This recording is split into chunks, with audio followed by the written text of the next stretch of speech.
Hello, I am Dr. Anjana Agarwal. Today we are talking about the food groups. In the previous lesson, you have learned about the food, its function, nutrients. Now, it becomes easy if you make anything in group, and learning of different kinds of food groups will help you in learning about the selection of the food to make a balanced diet.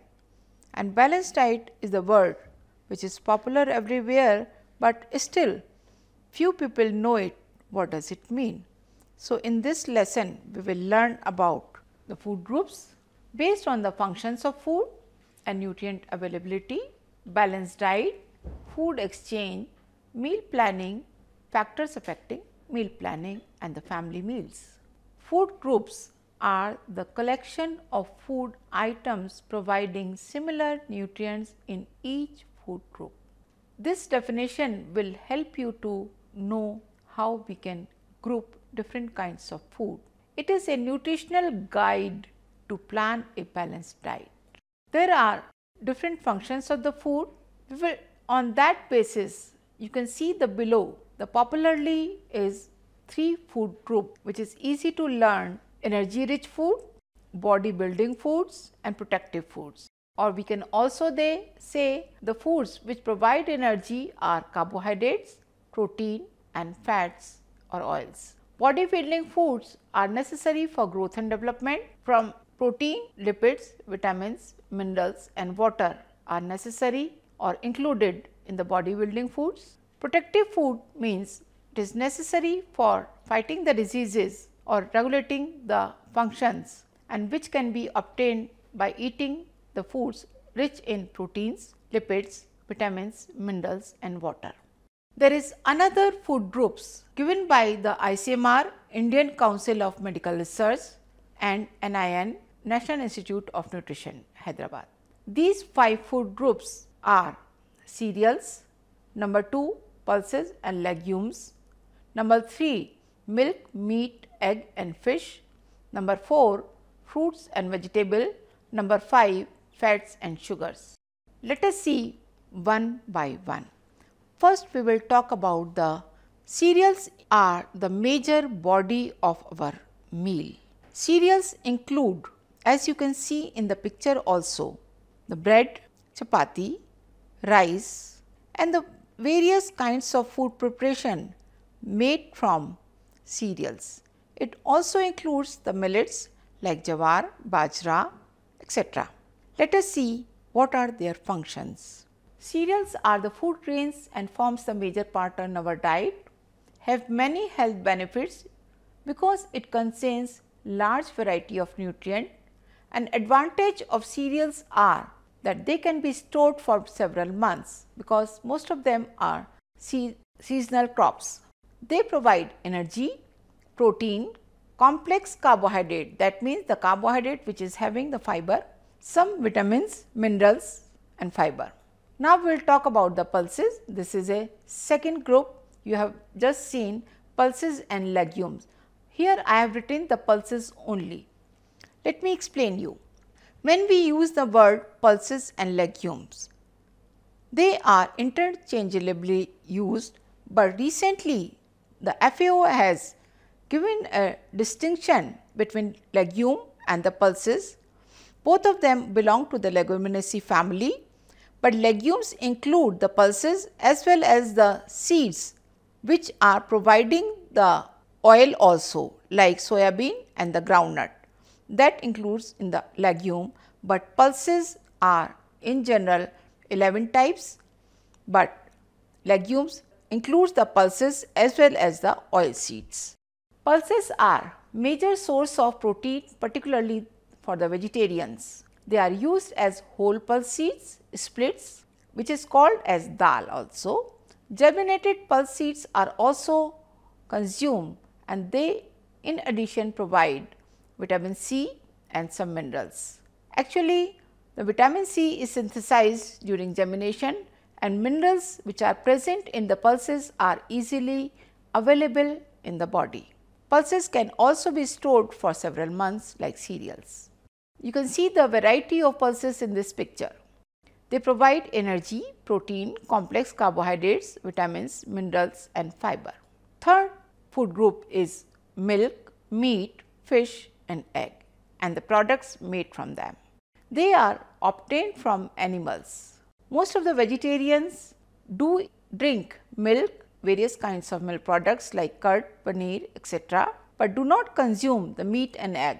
Non-vegetarians consume the meat, egg, fish and also the milk products. Milk is a complete food but only for the young infants, and after 6 months it is not remain as complete food, because as you can see here also that they are poor source of vitamin C and iron. They are not good source of carbohydrate, but they are good enough source of energy because they contain good amount of fat and protein.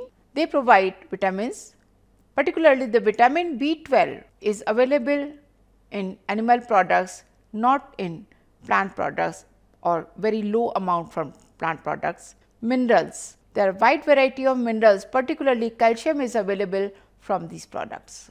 Now, fourth food group we will talk about the fruits and vegetables. Fruits and vegetables is an array of colors, array of flavors, array of textures. Why I am stressing on these? The colorful foods are rich source of vitamins, minerals and several compounds which are very necessary and useful for our health. If we miss the fourth food group or color from your diet, then we are missing the health providing components. Let us see the fruits and vegetable in brief only. There are different kinds of fruits and vegetables. Most of them are used fresh, they are perishable and cannot be stored for months together as cereals and pulses. They can be stored or for few days only. They should be stored in a good environment. Some of them are stored in ambient conditions, some are stored in freezer as deep freeze material or in the refrigerator. Fruits are also eaten as raw. Vegetables can be divided into 3 large groups: roots and tubers, which gives the potatoes, carrot, radish, turnip, etc. Green leafy vegetables, spinach, mint, coriander, fenugreek, etc. Other vegetables, the list is very long: lauki, brinjal, tinda, pumpkin, etc. And there are varieties of fruits which are also categorized, but mainly if you keep eating the citrus fruits, colorful fruits, yellow, orange and different rainbow kind of, you can understand much more easily. From them you will be able to receive large amount of vitamins, minerals, fibers and lots of antioxidants. The next food group or the fifth food group is fats and sugar. It is very rich in energy, but on the right side you will see energy, but only the empty calories. Fats and sugar do not provide any other kind of nutrients. You will see here an example: 1 teaspoon is equivalent to 5 grams of fat, which gives you 45 calories, and 1 teaspoon of sugar gives you 20 calories. Fats and sugar should be consumed in less quantity. If you consume them in excess, it is very harmful to the health and can cause many lifestyle diseases. But it is a very tasty. Fats and sugar gives the lots of taste to the food. Some of the food contains invisible fat, particularly the nuts and other foods, but they should be consumed because they are necessary for various kinds of functions in the body. So, now you have learned about the properties of different kinds of food groups. They are mainly 5 food groups. If you know this much, then it will becomes easy to plan the diet. What is that? Balanced diet.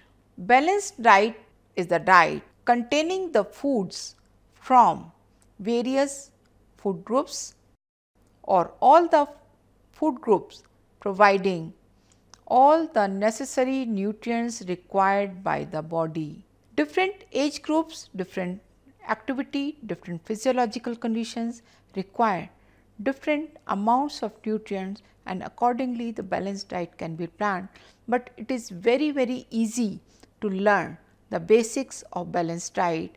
The in picture you have seen there are different food groups, and in the middle you have seen the Indian thali. This is a pyramid from India. In the lower range, eat these foods, grains, which includes the pulses and the cereals, eat adequately. Next is eat liberally, that includes the fruits and vegetables. Eat moderately, that includes your milk, meat, fish, etc. And eat sparingly, that includes your tasty things, the fats, sugar, sweets, fried foods, etc. And this yellow is a sign of sun. As I told you in the beginning, this will give you the vitamin D. You should not indulge in smoking and the alcohol. If you follow this, then it will give you the healthy balanced diet. Let us see dietary guidelines for the Indians. Choose a variety of foods in amounts appropriate for age, gender, physiological status and physical activity. Use a combination of whole grains, grams and greens. Include jaggery or sugar and cooking oils to bridge the calorie gap or energy gap if it is there. Prefer fresh locally available vegetables and fruits in plenty. Include the diet foods of animal origin such as milk, egg and meat, particularly for pregnant and lactating women and children. Adults should choose low fat protein rich foods such as lean meat, fish, pulses and low fat milk. Develop a healthy eating habit and exercise regularly and move as much as you can. If this much is understood very clearly, now we can move forward to plan the diet.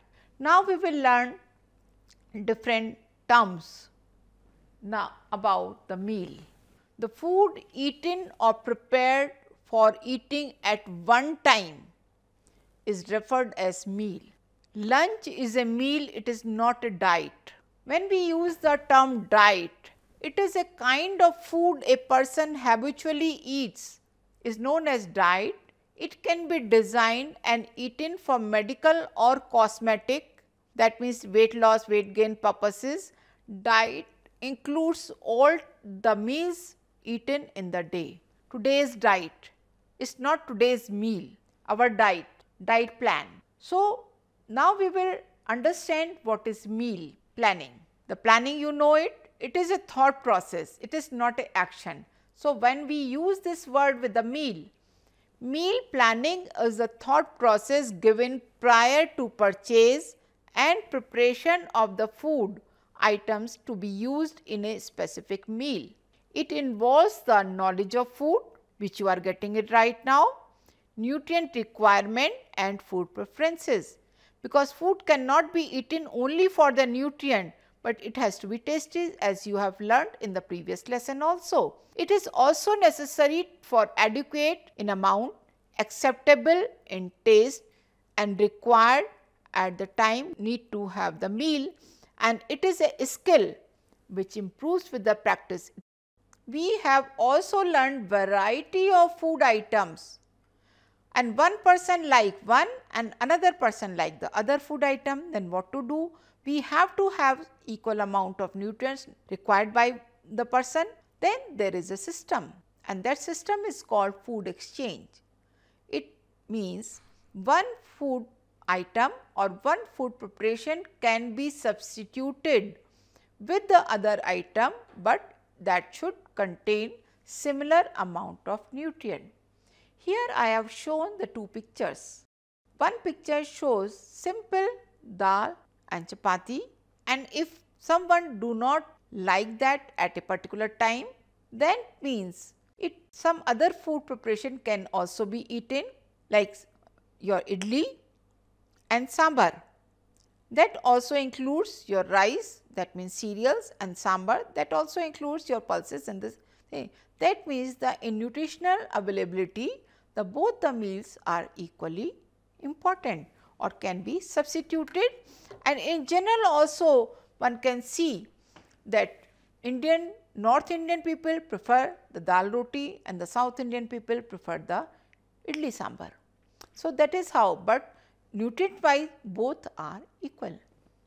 Now, we were talking about the meal planning and we have just given an example to food exchange. Now, let us see why we do it meal planning, because we learn the nutritional needs of the individual and that can be fulfilled. We must also understand whatever food choices and nutritional value, whether it is worth the money spending on it. It also helps in purchase, preparation and service of the food. It helps to economize the time, labor and fuel. We will always think which food item will be cooked faster, eaten faster, which is a labor taking, but we should not compromise on nutritional value of the food. The person requires variety in the diet. No person can eat the same food item every day in every meal. Make meals much more appealing and palatable. The individual preferences are also considered and wastage of the food and the time is also minimized. You can also use the leftovers, and some of the food items require the pre-preparation, that is also covered. What are the factors affecting the meal planning? It is the age. You cannot serve the same food to all the members of the family. Each member, though we require to have the meal all together, but each person will have different liking also. So, that must be cared for. Young children like sweet, adolescents need variety, adults like spicy and elders stress on the food which is easy to digest. Girls like light and fancy delicacies and boys like more rich food that support their body image. Third is seasonal availability. You cannot have each and food item in every season. Winters have more warm foods. Some of the foods are available in winters only, like green leafy vegetables, and in summers mangoes and watermelons are available. They are not available in winters. Economic consideration are also important. Occupation. If you are a person of desk job worker, you need less calorie because you are not doing much muscular work. You are sitting on the table and doing your job. But a heavy duty worker who is working outside the world, making your building and etc., then you need more calories. Physiological needs. Pregnancy, growing years need more amount of nutritious food, while elders need the food for repairing and maintenance. Here you can see some of the pictures, very tempting. This one family is eating the food, another when several age group people are sitting together, guests are sitting together, you are eating the food. Small baby is learning to eat the food and there is a celebration you need. So, all of these require a different kind of meal planning, but these are some of the major meals eaten in a day. Breakfast, in which you usually add bread, butter, milk, omelette, sprouts, seasonal fruits, paratha curd, and these are some of the just items which many people eat in our country. In lunch, people normally eat chapati, rice, dal, vegetables. So, you will see here the most of the things are including from the various food groups. In the evening tea is not a major meal, but prefer to have some kind of tea or cool beverage along with a snack, or they may not have the snack also, but dinner is same as lunch. Here I would like to add one more point. What is important here? At least 3 or 4 major food groups should be included in major meals. Fats and sugar is used generally in the preparation of meal. So, when you are having the major meals like breakfast, there should be at least one preparation giving the energy from the cereals. Another preparation can be either the milk or the pulse, so giving you the protein. And the third one should be any kind of from fruits and vegetables, which can be for the vitamins and minerals. That is how you can use all types of food groups to make a balanced diet. I will just brief it again. In this lesson of food group, as the word says, you have learned about different kinds of food group. you have learnt about the importance of each food group. You have learnt about what are the nutrients each food group provide, and how using these food groups you will design a balanced diet, and what are the characteristics the balanced diet should have, what are the factors and what are the things you will keep in mind while planning the meal for the family members or wherever you are doing any kind of meal preparation or purchasing. You need to have in mind that what is important that can fulfill the nutritional requirement as well as giving you the food preference or your liking of the food, so that you can relish the food yourself and along with the family members. Thank you very much.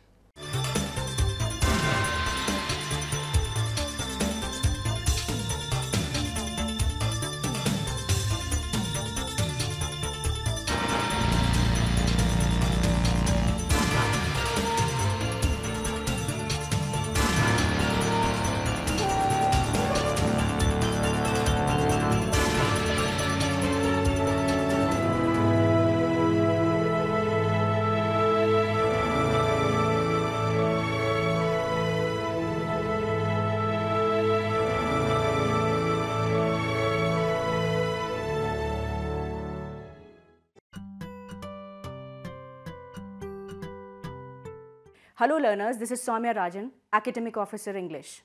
Learners, before you begin, let me make you travel through the entire course of secondary level English.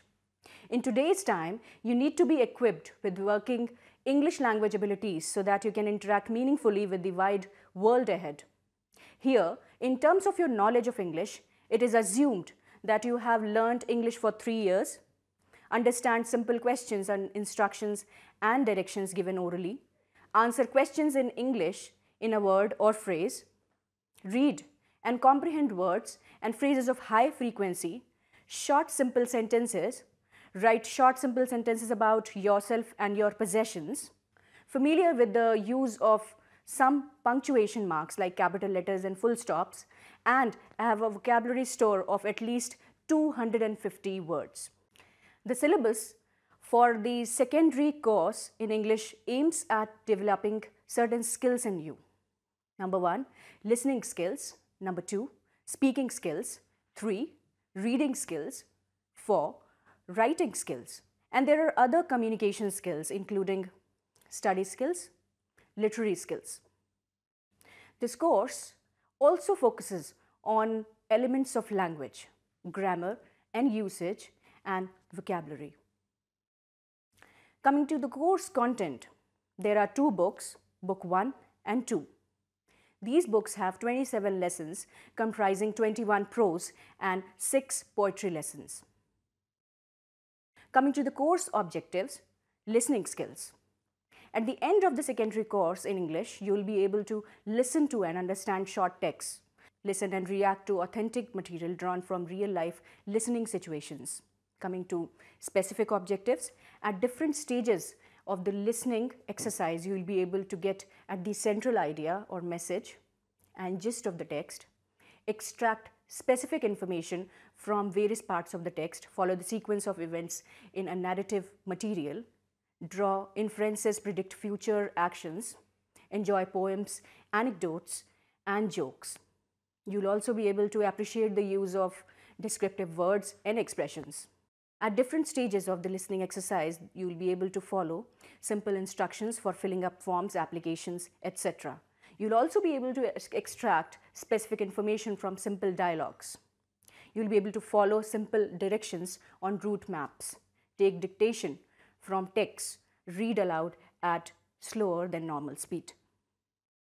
Coming to speaking skills, you will be able to repeat a model, use English in familiar life situations. Specific objectives of speaking skills. In terms of language functions, you will be able to greet appropriately in specific situations, take leave, introduce yourself and others, give simple instructions, directions, conduct interview, describe people, his family, places, objects, ask for and give information, etc. Under interaction skills, you'll be able to initiate a conversation and also include to take turns and develop and wind up a conversation. Coming to the portion called elements of language, you'll be able to develop intelligible pronunciation, acquire working knowledge of various elements of English grammar, and use in lifelike situations. You'll be able to use simple past forms, present forms, imperatives, and frame interrogative sentences. Coming to your reading skills, you'll be able to use reading as a tool for learning, give evidence of having mastered desirable habits of silent reading. You'll be able to understand relations between parts of a text through basic lexical and grammatical cohesion devices, and recognize discourse markers commonly used in written registers.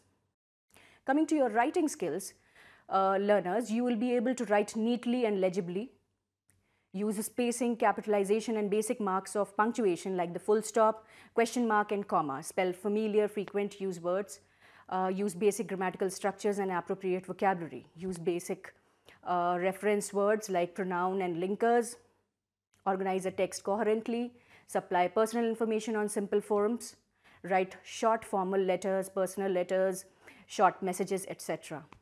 Coming to your study skills, you'll be able to use a learner's dictionary to find the meaning, usage, and spelling of many words, skim a text to obtain its overall idea. You'll be able to scan a text to locate specifically required information.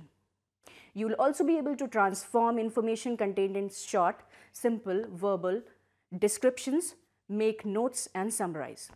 Coming to your literary skills, at the end of this course, you will be able to appreciate and enjoy a piece of literature and the creative use of language. You will be able to identify the literary form, and you will be able to trace the development of events, plots, and themes. Compare and contrast characters and talk about them.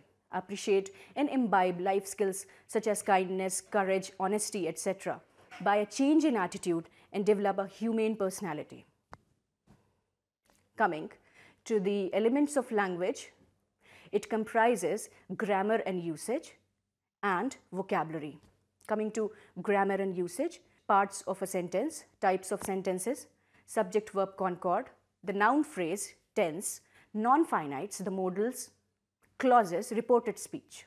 Coming to language functions, greetings and taking leaves, introduction, supplying information, seeking information, describing, narrating stories, reporting events, giving instructions, requests, taking messages, apologizing, expressing regret and thanking, following instructions, complaining, and the like of these will come under this. So, this is all about your course, learners, and I hope you'll be able to study this English course with all the perseverance and time management. All the best. Thank you.